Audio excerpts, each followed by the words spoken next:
नमस्कार दोस्तों, आपको रोहन क्लास में स्वागत है। आरआरबी एलपी टेक्नीशियन 2018 में पूछा गया साइंस का क्वेश्चन, जो इसमें 20 क्वेश्चन पूछा गया था, उसका हम डिस्कशन करवा रहे हैं। अगर आप इससे पहले 17 सेट हम करवा चुके हैं, इससे पहले 20 अगस्त से पहले वाला सेट, इसको में 17 सेट हो चुका। अगर आप नहीं देखे हैं तो जाके आप प्लेलिस्ट में जाइए, वहाँ से आप पूरा देख सकते हैं। और आपको एक इन्फॉर्मेशन है कि इंजीनियरिंग ड्राइंग जो एसके झा सर का जो बुक है इंजीनियरिंग ड्राइंग का, उससे 5 question per day engineering drawing के हम चालू किए हैं, वो भी जाके आप देख सकते हैं। चलिएगा, उसको मैं डिटेल सॉल्यूशन के साथ, और अगर आप नहीं पढ़े हैं इंजीनियरिंग ड्राइंग फिर भी आप उसको क्वेश्चन के कर सकते हैं। इतना उसको बताया गया है, अगर रोज़ देखिएगा तो आपको पढ़ने की ज़रूरत नहीं पड़ेगा, वहीं क्लास में ही याद हो जाएगा। पिक्चर के साथ बताया गया है। चलिएगा, पहला क्वेश्चन इसको हमें बताते हैं। देखिएगा, पहला क्वेश्चन है, निम्नलिखित में से कौन सा सत्य है। तो निम्नलिखित में कौन सा सत्य है, क्वेश्चन तो ये नहीं है। क्वेश्चन यहाँ ध्वनि का वेग होता है। तो ध्वनि का वेग तापमान के समानुपाती होता है। तापमान के समानुपाती होता है, जितना तापमान रहेगा उतना ही ज़्यादा वेग होगा। और आपको बता दें कि ध्वनि दाब पर निर्भर नहीं करता है। किस पर निर्भर नहीं करता है? दाब पर निर्भर नहीं करता है। और हवा में ध्वनि का वेग 332 मीटर पर सेकेंड होता है। अगर हम 1 सेल्सियस हम तापमान बढ़ाते हैं तो 0.61 मीटर पर सेकेंड ध्वनि का वेग बढ़ता है। चलिएगा, तब इसको मैं करा मौसम पर निर्भर नहीं करता है। ज़्यादा तापमान रहेगा गर्मी के दिन में, ज़्यादा वेग रहेगा ध्वनि के, कम रहेगा तो कम जाएगा। सर्दियों के तुलना में गर्मियों में कम नहीं, गर्मियों में ज़्यादा जाता है, ये गलत हो गया। सर्दियों और गर्मियों में एक समान, बिल्कुल गलत, क्योंकि तापमान का समानुपाती होता है। तो सर्दियों की तुलना में गर्मियों में अधिक, ऑप्शन नंबर डी हो जाएगा। चलिएगा, नेक्स्ट क्वेश्चन 5वां नंबर, 11 नंबर देखिएगा। 5वां तो मैथ है, 11 नंबर ये देखिए। इसको मैं ग्रुप डी में इतना पूछा ना, हद से ज़्यादा इसमें पूछ दिया। ग्रुप डी के क्वेश्चन बार बार रिपीट होने वाला है। जब सोडियम क्लोराइड को जलीय नमकीन घोल के बीच बिजली पारित किया जाता है तो निम्न क्या हो जाती है? सोडियम क्लोराइड, तो ये भैया सोडियम क्लोराइड NaCl हो गया। पूरा जलीय नमकीन घोल माने जलीय, तो H2O, ये नमकीन हो गया, नमक हो गया, और जल मिलाए तो नमकीन हो गया। विद्युत धारा की उपस्थिति में बिजली पारित करते हैं, इलेक्ट्रिशियन देते हैं, लाइन देते हैं, तो क्या होगा? लाइन देंगे तो sodium hydroxide plus Cl2 plus H2 प्राप्त होता है। लेकिन ग्रुप डी में का इसको दिमाग लगाया, पूछा कि कैथोड पर कौन जमा होता है, कैथोड पर कौन होता है, और एनोड पर कौन जाता है विद्युत अपघटन के बाद। तो देखिए, एक कैथोड ये ऋणात्मक है, क्लोरीन विद्युत ऋणात्मक है क्योंकि धातु है, और ये पॉजिटिव हो जाएगा, ये धातु है पॉजिटिव। तो कैथोड एनोड पर जाएगा, ये माइनस है तो एनोड पर जाएगा, और कैथोड है जो H2 पर जाएगा। कैथोड मतलब प्लस, कैथोड में ना माइनस, और एनोड मतलब प्लस, तब प्लस वाला माइनस पर, माइनस वाला प्लस पर, ऐसे ग्रुप डी में पूछा था। चलिएगा, नेक्स्ट क्वेश्चन कौन सा हो जाएगा? Sodium hydroxide plus H2 plus Cl2 हो जाएगा। चलिएगा, नेक्स्ट क्वेश्चन 11 के बाद 14 नंबर देखिएगा। उम्मीद करेंगे कि आपको समझ में आ रहा होगा। अगर नहीं समझ में आता है तो आप बताइए कि क्या प्रॉब्लम हो रहा है, कमेंट में ज़रूर बताइए, हम सुधारने की कोशिश करेंगे। 5 किलोग्राम की एक वस्तु, कितना ग्राम के? 5 kg के एक वस्तु है, 2 मीटर की ऊंचाई तक उठाया जाता है। H बराबर कितना? 2 मीटर। इस प्रक्रिया में कितना कार्य किया गया, और G के मान देल है। तो 9.8 देल है, नहीं देल रहता फिर भी 9.8 लेते हैं। अब देखिए कोई कभी 10 भी लेना होता है, कभी 9, बाकी देल है 9.8 लिखने के लिए देल है, अन्यथा इसे 10 नॉर्मल हम लोग लेते हैं। अगर नहीं दे रहा था तो 10 लेते हैं। तो लगा दीजिए ऊर्जा बराबर कार्य बराबर mgh, m कितना है 5 kg, 9.8 हो जाएगा, g बराबर और h बराबर 2। तो 5 दूनी 10 के 0 और 0 से पॉइंट खत्म हो गया तो 98 जूल हो जाएगा। ऑप्शन नंबर सी हो जाएगा। चलिए अगर नेक्स्ट क्वेश्चन 14 के बाद 15 देखिए, ये भी उसी पर है, इसको भी बनाइएगा। एक व्यक्ति भूमि से 25 किलोग्राम का सामान उठाता है, m बराबर 25 kg के कोई आदमी उठाता है, 25 kg के है कोई वस्तु उठाता और इसे भूमि से 2.5 मीटर सिर पर उठाता है, h बराबर कितना 2.5 मीटर और g बराबर कितना लेना है, g बराबर 10 इसको में लेना बोल दिया है। तो कार्य कितना होगा, तो कार्य बराबर कुछ होता है mgh लगा दीजिए इसी में भी। m बराबर कितना है 50 गुने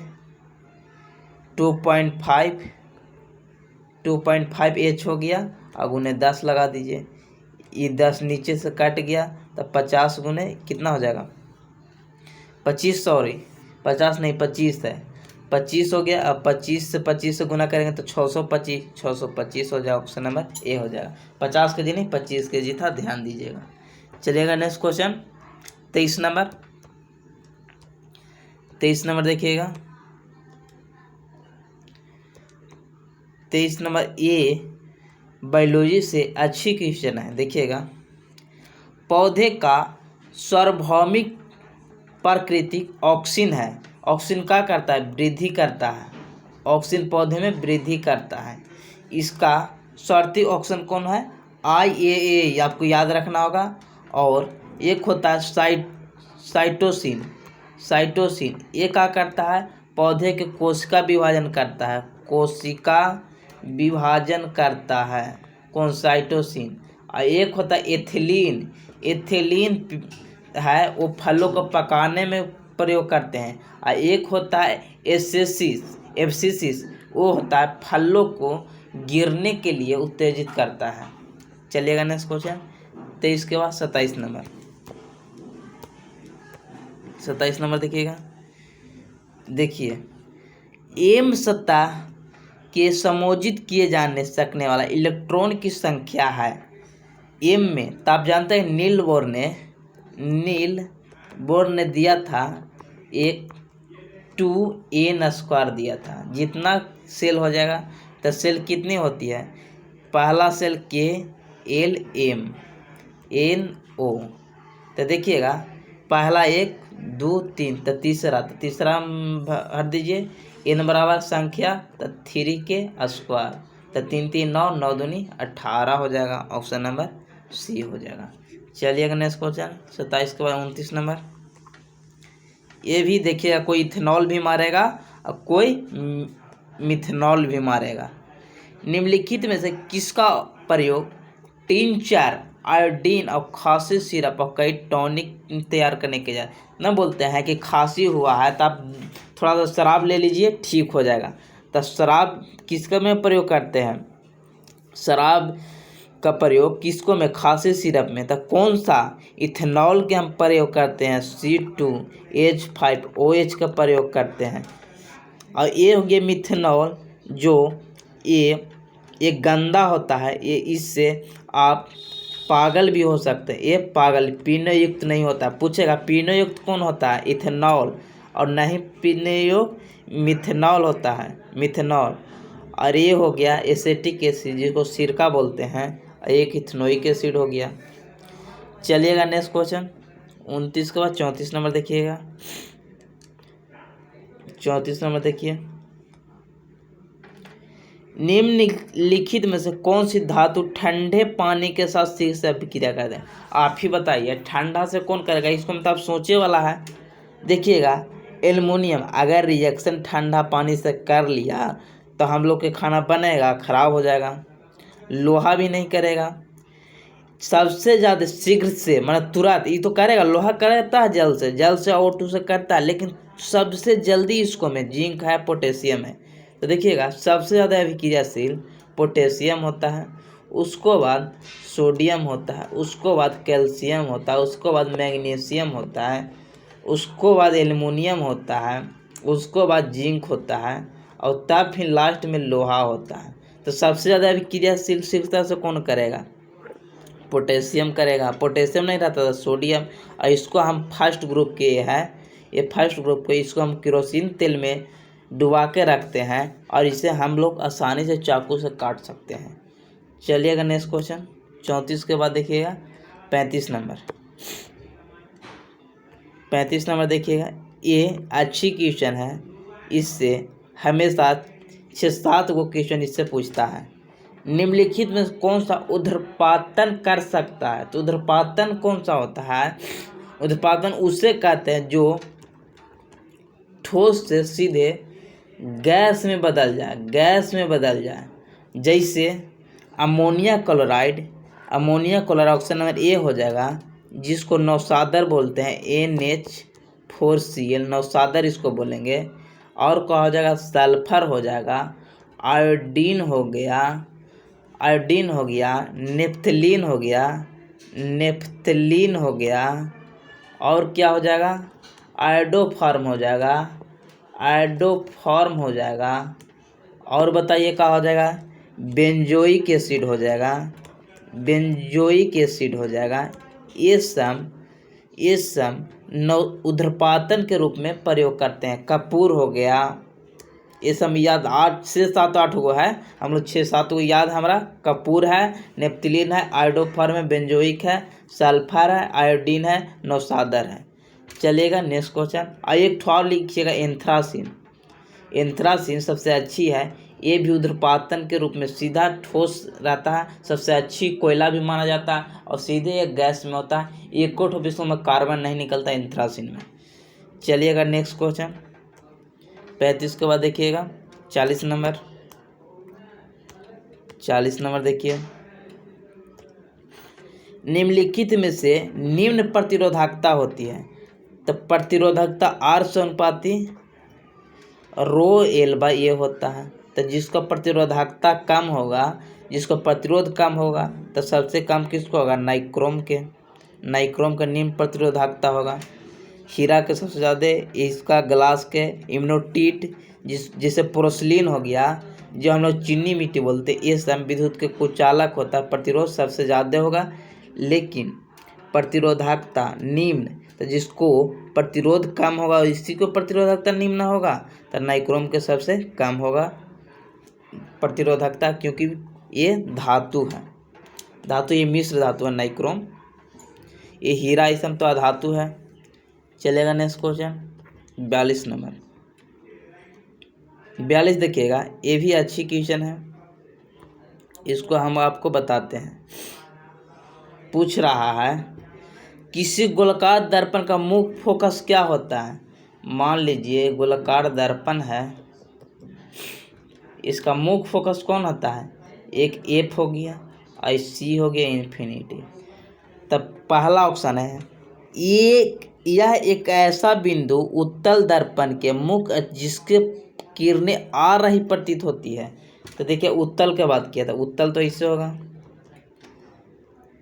ये इसका कौन हो जाएगा? फोकस हो जाएगा, ये फोकस हो गया, इन्फिनिटिव, ये सेंटर हो गया, इन्फिनिटिव हो गया। तब बोल रहा है कि एक ऐसा बिंदु उत्तल दर्पण का मुख्य अक्ष पर जिससे प्रकाश की किरणें आ रही प्रतीत होती है। तो आ रही प्रतीत होती है तो थोड़ी है, मिलती हुई प्रतीत होती तब ना फोकस होता।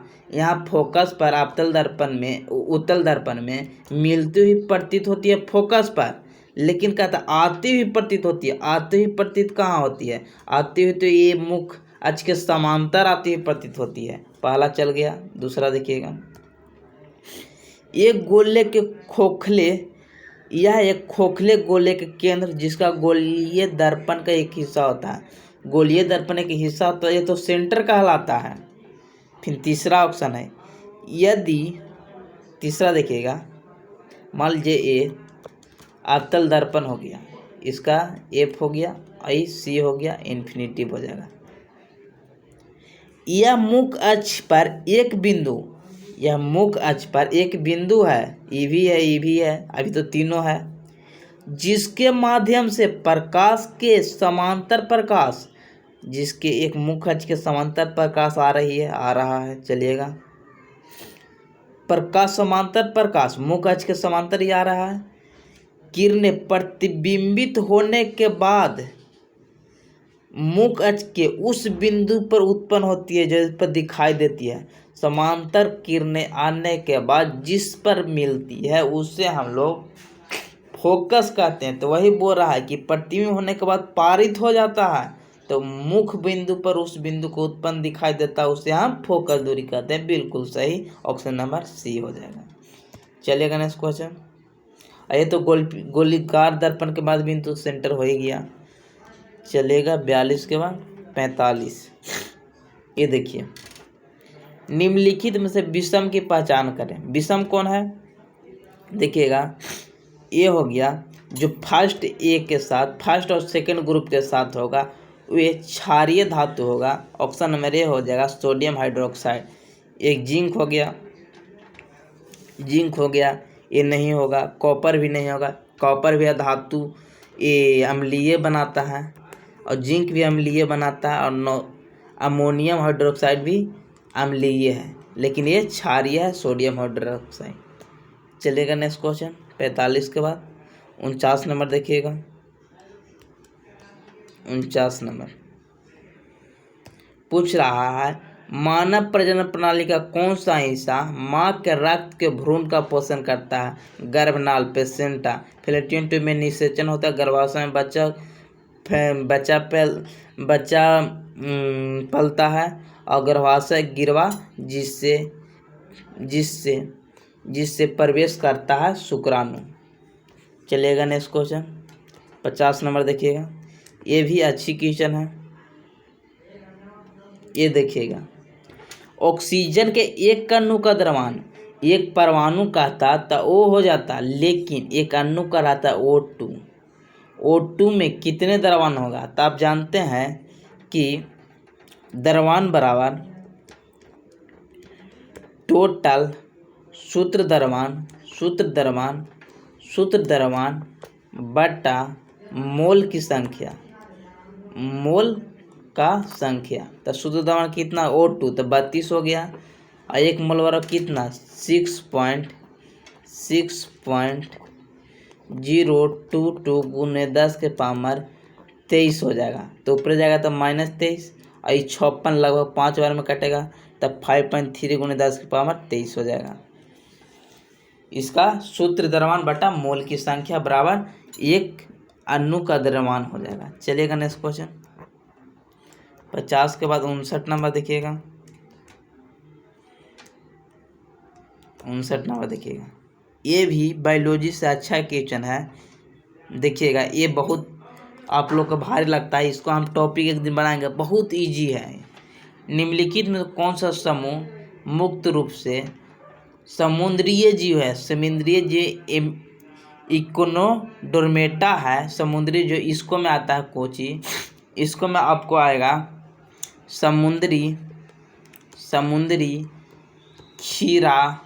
समुद्री खीरा एक प्रकार की जंतु है, और इसको में क्या हो जाएगा? समुद्री सीधा, स्टारफिश, ये सब इसको में आएगा इकोनोडर्मेटा में। निमेटोडा में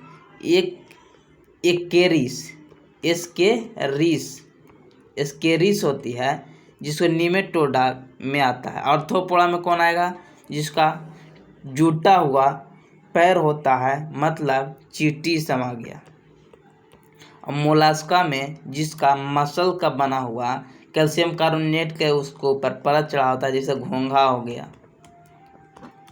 प्लेटेस हो गया, एगो प्लेटमस होता है, जिसको ही इंग्लिश में ऑप्टिकस कहते हैं, ऑप्टिकस।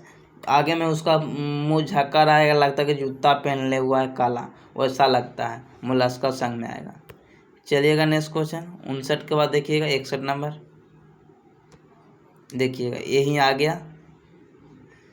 कौन सा जानवर अपना लिंग बदलता रहता है? स्नेल। स्नेल जब इसको पर कुछ आघात होता तो अपना लिंग बदल लेता है। जिसे कोई मेल के बस गया तो फीमेल में बदल जाएगा और फीमेल मेल के में बदल जाएगा। ये हर समय परिवर्तित करता है। प्लेनेरिया ये बहुविखंडन करता है। बहुविखंडन कौन करता है? प्लेनेरिया। ये क्रिस आपको बताई कि दिए निमेटोडा के हैं। निमेटोडा जंतु है। और घोंघा तो जाने कहते हैं मोलस्का। कहीं पूछा एनसीईआरटी में इसका है कि घोंघा किससे चलता है? मांसल पैर से चलता है। चलिएगा नेक्स्ट क्वेश्चन 61 के बाद देखिएगा 70 नंबर। 70 देखिएगा ये न्यूमेरिकल एक है। यदि एक गेंद को 40 मीटर प्रति सेकंड से ऊपर फेंका जाता है, ऊपर फेंक रहे हैं, फेंक दिए, यू बराबर एक गेंद को प्रति सेकंड से ऊपर फेंक रहा है तो शुरू किए तो यू बराबर 40 मीटर प्रति सेकंड फेंका जाता है। तो टी यानी 6 सेकंड के बाद 6 सेकंड दिया है। विस्थापन का होगा एस, क्या होगा? एस मतलब विस्थापन हुआ, मतलब हाइट यही एस हुआ। और जी बराबर कितना दिला है? 10 दिले है। तब इसको लगा दीजिए, एस निकालना, एस बराबर यू टी, ऊपर जा रहा था -1/2 जी टी, इसका नीचे आता था प्लस में, ऊपर जा रहा था माइनस में। एस बराबर कितना हो जाएगा? यू बराबर कितना है? 40 और टी बराबर कितना है? 6 -1/2 गुने 10 जी के मान और टी के 6 × 36। इसको 5 बार में कितना आ गया? एस बराबर कितना हो गया? ये हो गया 240, ये हो गया 240 माइनस 180, 36 25 180 तो कितना घटा के 60 आ जाएगा। ऑप्शन नंबर ए आ जाएगा। ये सब न्यूमेरिकल तो आप लोग बनाते हैं। ये ग्रुप डी में देखिएगा बहुत अप्रोक्स वैल्यू मैथ में दिया था। आपको न्यूमेरिकल तो अच्छा से बनाना आना चाहिए। द्रव्यमान m वाली एक वस्तु गति v के साथ हस्तांतरित होती है और उसकी गतिज ऊर्जा k है। तो मान लीजिए गतिज ऊर्जा बराबर 1/2 mv² होता है। और इसको बराबर होता है कि k मान लिए क्या दिक्कत है?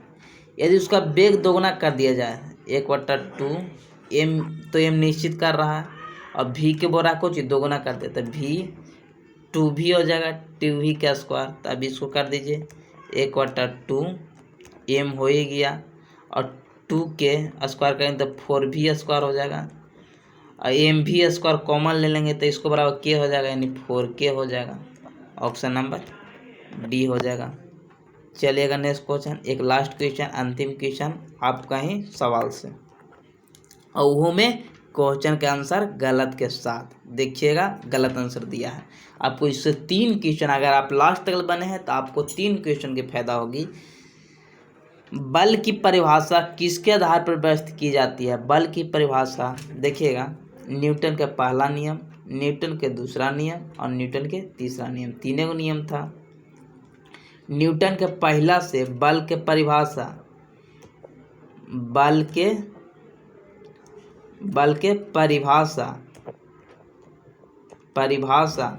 दूसरा से व्यंजक